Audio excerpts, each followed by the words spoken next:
সাবেক রাষ্ট্রপতি মোহাম্মদ আব্দুল হামিদের গোপনে দেশ ছাড়া নিয়ে চলছে তোলপাড়।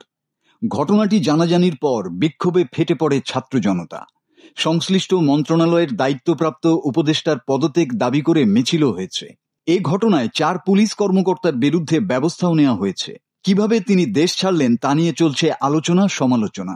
সরকারের নীতি নির্ধারকরা বলছেন আব্দুল হামিদ দেশ ছেড়ে চলে যাবেন সেই তথ্য ছিল না, অথচ বিমানবন্দরে তিনি ভিআইপি প্রোটোকল নিয়েছেন।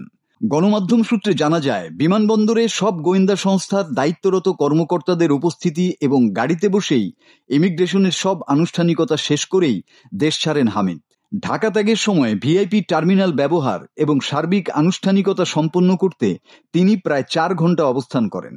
তার দেশত্যাগের বিষয়টি বিমানবন্দরের প্রভাবশালী 3 গোয়েন্দা সংস্থার সমন্বয়ে করা হয়েছিল বলে একটি সাধারণ ডায়েরিতে বলা হয়েছে।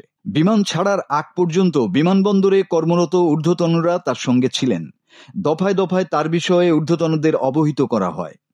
TG-340 বিমানযোগে চিকিৎসার উদ্দেশ্যে ব্যাংককগামী যাত্রী আব্দুল হামিদ ভিআইপি টার্মিনালে এলে টার্মিনাল ইনচার্জ ওসি ইমিগ্রেশন 2টি গোয়েন্দা সংস্থাকে অবহিত করেন। 2টি গোয়েন্দা সংস্থার অনাপত্তি এবং ইমিগ্রেশন ফর ট্র্যাক সিস্টেমে কোনো বিরূপ মন্তব্য না থাকায় টার্মিনাল ইনচার্জ ইমিগ্রেশন সম্পন্ন করেন। কোনো সংস্থার কাছে আব্দুল হামিদের দেশত্যাগের নিষেধাজ্ঞার বিষয়ে কোনো নির্দেশনাও ছিল না।